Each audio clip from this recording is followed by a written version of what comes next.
प्रेम लग्नानंतरचे भाग 25. काय बोलते आहेस?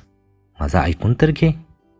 अरे यार, हो, मी बोललो कुठं, पण का बोललो? कारण तिला विचारायचं होतं मला की ती तुझ्याशी असं का वागली. तुला सोबत घेऊन आलो असतो तर तू बोलू देणं सोड, तू सोडलंही नसतं मला. पाहिलं ना मी तू कसा बोलत होतास ते, सायली म्हणाली. सायली, अगं ते मी सांगतो नंतर तुला, तू चल आधी माझ्यासोबत. आज जे काही होईल ते समोरासमोर. नाही सागर, मला तिचं तोंड पण नाही पाहायचं. मी आहे ना तुझ्यासोबत, तुला यावंच लागेल. आज जे काही आहे ते सगळं संपवणार मी. चल तू. तिचा हात पकडून तो तिला तिथे घेऊन आला जिथे नताशा होती. आज सगळं क्लिअर करायचं आहे मला नताशा. तू असं का वागली होतीस सायलीसोबत आणि माझ्याही सोबत, आम्हाला कळायला हवं. आणि तुझं तू कबूल केले तर जरा बरं होईल. तिचा हात हातात घट्ट पकडून तो नताशाला विचारत होता. सागर सायलीसाठी ज्या पद्धतीने धावत गेला, तिला तिच्या समोर आणलं आणि तिचा हातात हात पकडून ज्या पद्धतीने विचारत होता, हे पाहून तिला कळून चुकले की तू किती प्रेम करतोय तिच्यावर. मी काहीतरी विचारतोय तुला नताशा. त्याचा आवाज वाढलेला. सायली त्याच्याकडे एकटक पाहत होती. सागर, प्लीज जाऊ दे. आपण जाऊयात का इथून, प्लीज. तशी आत्ता तिच्या सांगण्याने काय फरक पडणार आहे? ती दिवस तर माघारी येणार नाहीत ना. थांब तू सायली, तू तर जिंकलीस की, मग आत्ता का पळत आहेस? हो, मी वागले हिच्याशी अशी कारण मीही प्रेम करत होते सागर तुझ्यावर. And everything is fair in love and war, हे तुला माहीत असेल. मग मिळालो का मी तुला तुझ्या अशा वागण्याने? उलट आता चांगली असणारी फ्रेंडशिप ही तुटेल. काय मिळालं तुला? काहीच नाही. हे बघ सागर, जो झाला तो पास्ट होता. मग आता तो चेंज तर करता येणार नाही ना. त्यावेळी मला जे योग्य वाटलं ते मी केलं. हो, पण माझं मन तोडलंस त्याचं काय? तू माझ्याकडे आली होतीस की तिला धडा शिकवायचा असेल तर माझ्याशी फ्रेंडशिप कर. सांग ना आता हे सुद्धा तिच्यासमोर. काय? मी काय बिघडवलं होतं ग तुझं? नाही बिघडवलं तू काही माझं. पण सागर आणि रोहितचे बोलणं एकदा मी त्यांच्याही न कळत ऐकलं होतं की त्याने आधीच तुला कुठेतरी पाहिलं होतं आणि त्याला तू आवडतेस. मला रिस्कही नव्हती घ्यायची. त्याच्यासोबत राहता यावं म्हणून मी हा गेम खेळला. पुढे जाऊन कधीतरी माझ्याबद्दल याला काहीतरी वाटेल, पण नाही, याला नाहीच काही वाटलं. आणि आता झालं ना, भेटला की तुम्ही दोघीही. मग का आता हे सगळं उगाळताय तुम्ही दोघं? अगं, सॉरी म्हणायचं सोडून तू अशी का बोलत आहेस? हेच, आणि म्हणून दुसऱ्यांचं वाईट करायचा विचार करू नये, नाहीतर स्वतःवर पण तीच वेळ येत असते. सागर म्हणाला.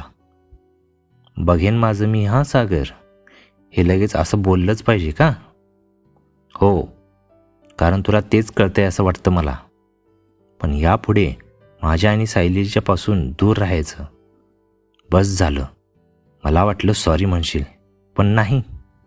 आणि सायली, मी आज सांगतोय तुला, कॉलेजमध्ये असताना हिच्या सांगण्यावरून मी तिला गर्लफ्रेंड आहे असं सांगितलं.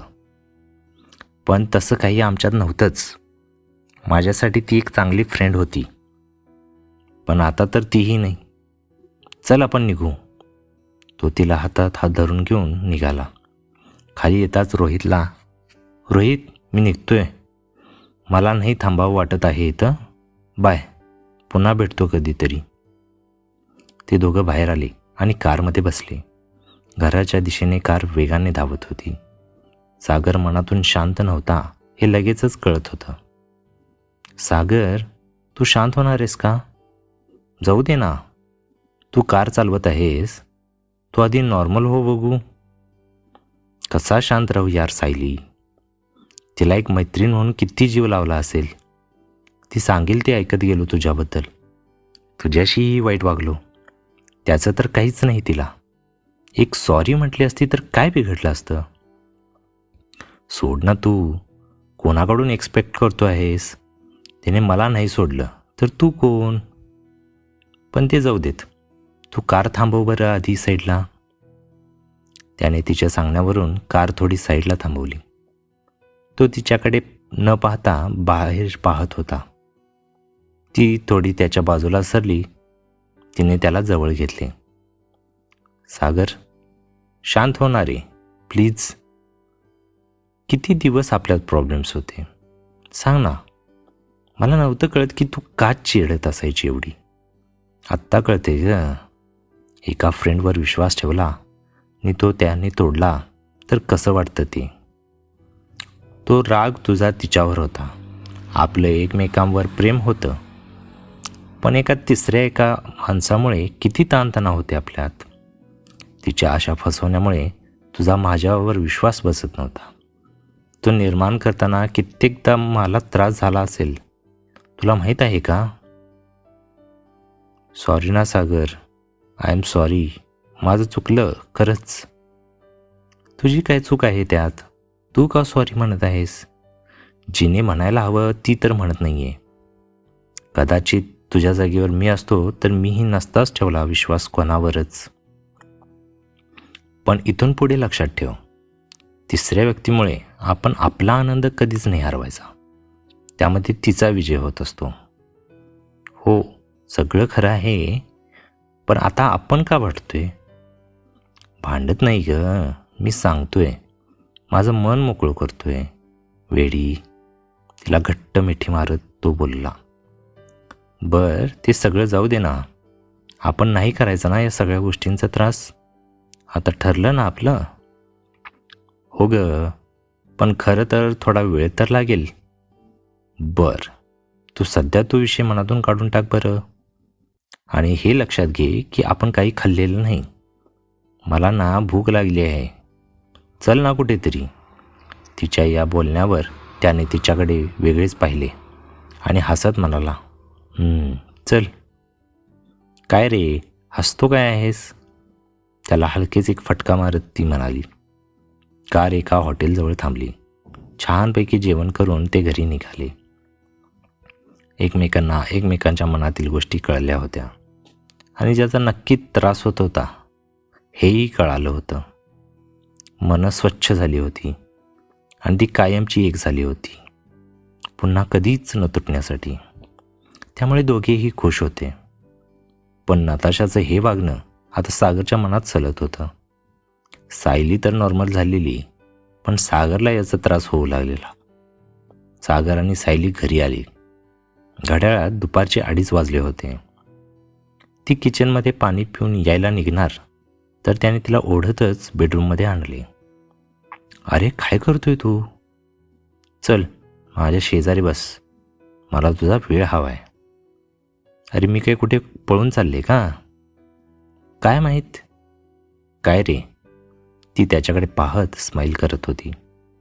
तिला बेडवर बसवले आणि तिच्या मांडीवर डोके ठेवून झोपला.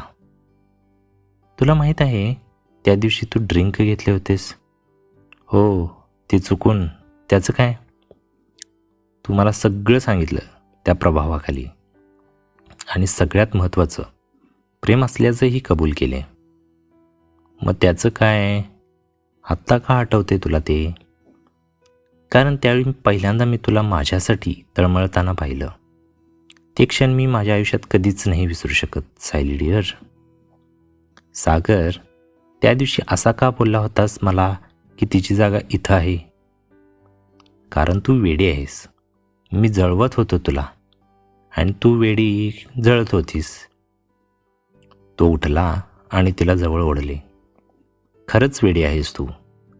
खरं तर तू त्या दिवशी चहा सांडला माझ्या अंगावर, म्हणून मी तुला धडा शिकवायला म्हणून लग्नाला हो म्हणालो. पण नाही जमलं ग मला ते. कुठेतरी ते तुझ्याबद्दल असणारं प्रेम जिवंत होतं मनात तेव्हाही. पण म्हणजे जे घडणार असतं ते कोणीच नाही बदलू शकत, याचा अर्थ हाच झाला ना. हो, तसंही असेल, किंवा त्याने आधीच आपली जोडी जमवलेली असेल. तो तिच्याकडे तिरकस पाहत बोलला आणि दोघे पण हसू लागले. दोघांच्या बराच वेळ गप्पा आणि हसणं चाललेलं. दुसऱ्या दिवशीपासून पुन्हा ऑफिस सुरू होणार होतं. 2 दिवसांनी निशा आणि रमेशची मॅरेज ॲनिव्हर्सरी होती. तिने सागरकडून आधीच त्या दोघांचा छान फोटो मिळवलेला आणि त्यांच्यासाठी फ्रेम बनवायला दिली होती. दोघेही त्या दिवशी लवकरच घरी येणार होते. आज निशा आणि रमेश ब्रोची ॲनिव्हर्सरी. सायली ऑफिस बाहेर सागरची वाट पाहत होती. त्याला कुठंपर्यंत आला आहेस हे विचारावं म्हणून कॉल करायला मोबाईल हातात घेतला तर समोर त्याची कार येऊन थांबलेली दिसली. ती धावतच जाऊन बसली. काय रे, किती वेळ? एवढा वेळ का झाला? अगं ट्रॅफिक पाहिलेस का तू? वैतागलो मी. ओके, एका शॉपवर थांबायचं आहे, लक्षात ठेव हां. का ग, काही घ्यायचं राहिले का? अरे असं काय करतोय तू? विसरलास? अरे ती फ्रेम. अरे हो, विसरलोच मी. माझं डोकं ना जरा खराब झालं या ट्रॅफिकने. तो चिडत होता आणि ती हसत होती. अगं हसत काय आहे तू चिडल्यावर ना खूप भारी दिसतोय. तुला आत्ता चेष्टा सुचते ना, तो तिला म्हणत होता आणि त्याचा मूड ठीक व्हावा म्हणून तिने त्याच्या गालावर किस केले. काही वेळाने ती, सागर इथे साईडला घे रे कार आणि मी आलेच घेऊन ती फ्रेम. ओके लवकर ये. ती 5-10 मिनिटात आली. पाठीमागची डोर उघडून ती फ्रेम पाठीमागे ठेवली आणि पुढे येऊन बसली. तिच्या हातात केकही होता. अरे केकही आणलास? बरं झालं. अरे हो, म्हणजे काय. 15 मिनिटांनी ती घरी पोचली. डोअर बेल वाजवली तसे रमेशने डोअर ओपन केले. अरे काय, किती वेळ? आज खूपच वेळ लागला रे दोघांना. अरे ट्रॅफिक होतं ब्रो, सॉरी. सागरने ती फ्रेम खाली ठेवत सोफ्यावर जाऊन बसला. सायली फ्रेश होऊन डायरेक्ट किचनमध्ये गेली जिथे निशा आणि मॉम होत्या. काही मदत हवी आहे? अरे तू आलीस, बराच वेळ झाला ग. हो ट्रॅफिक होतं ना त्यामुळे. पण सगळं तयार आहे, तुमचीच वाट पाहत होतो, निशा म्हणाली. त्यात तिचा भाऊ आणि वहिनीही आलेली, त्यामुळे घर भरले होते. हा केक म्हणत तिने तो निशाकडे दिला. चल ना केक कट करूयात. चला बाहेर जाऊन थांबू. मॉम, निशा आणि तिची बहिणी सायली सगळेच हॉलमध्ये आले. अरे ब्रो, केक कट करून घेऊया की, सागर म्हणाला. अरे थांब, आणखी एक जण येणार आहे, तुला सरप्राईज. एवढ्यात डोअरबेल वाजली. बघ आलीच वाटतं, म्हणत डोअर ओपन केले आणि नताशा आत आली. तसे सागर आणि सायली दोघांनी एकमेकांकडे पाहिले. दोघांच्याही चेहऱ्यावरचे रंग उडाले. पण सागरने तसं काही रमेशसमोर दाखवलं नाही. अरे नताशा, काल दिसली मला एका ठिकाणी हॉटेलमध्ये. मी म्हटलं तू येई.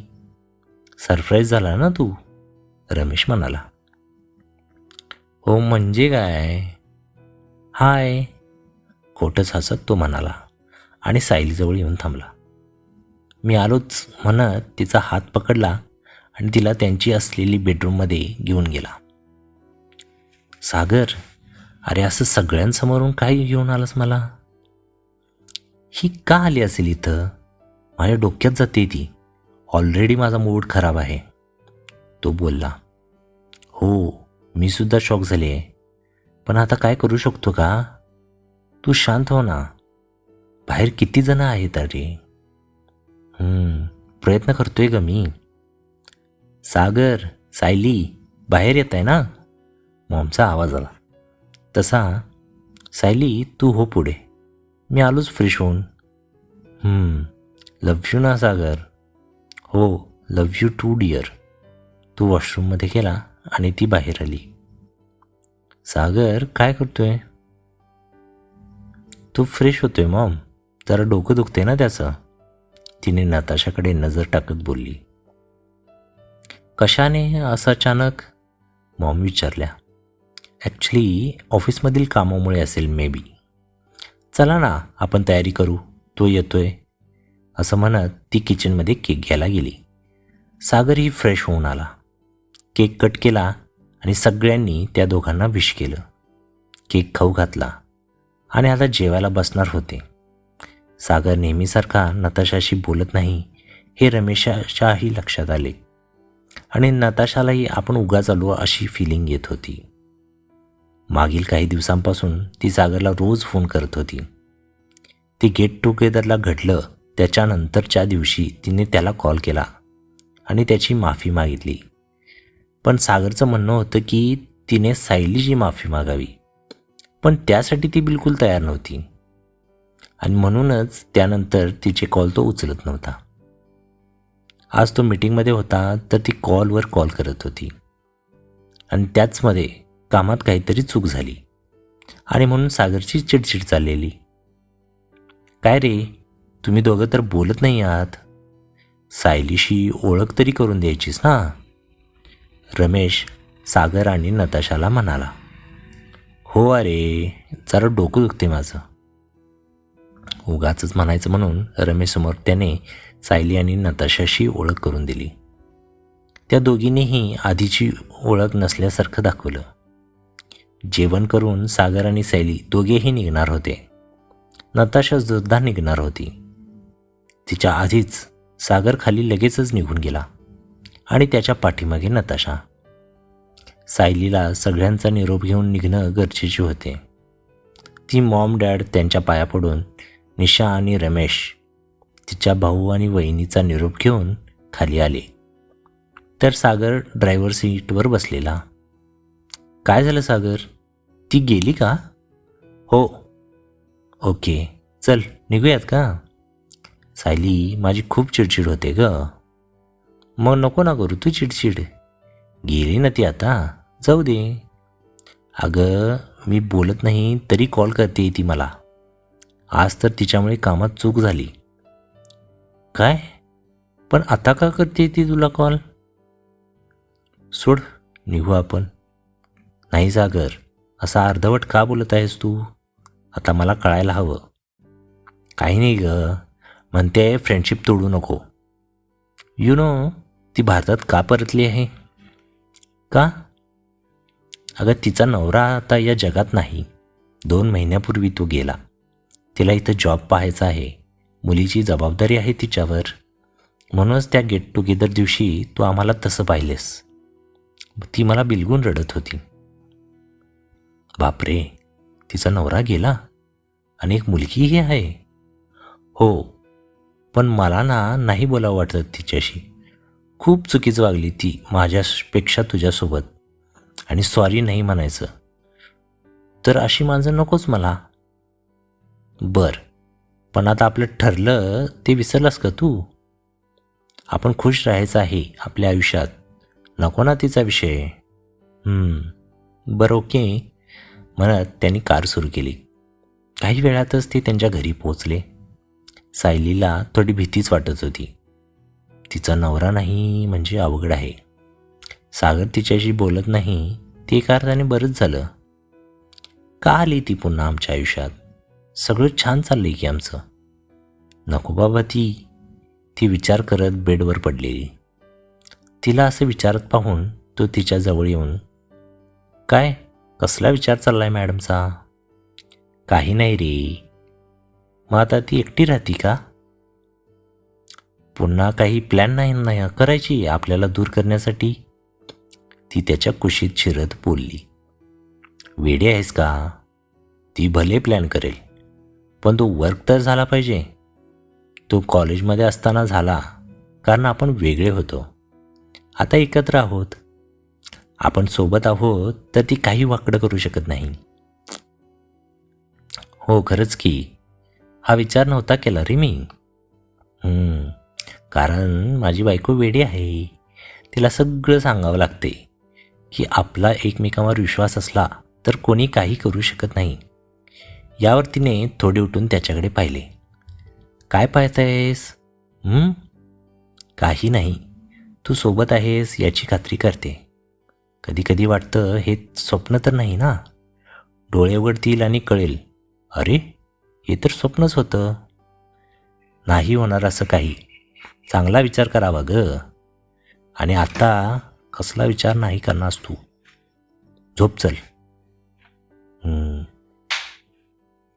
Thanks Sagar for being with me always, ती म्हणत होती. आणि तिला त्याने जवळ घेतले आणि डोक्यावरून प्रेमाने थोपटू लागला. ती तर झोपली लगेच, पण त्याला जरा वेळाने झोप लागली.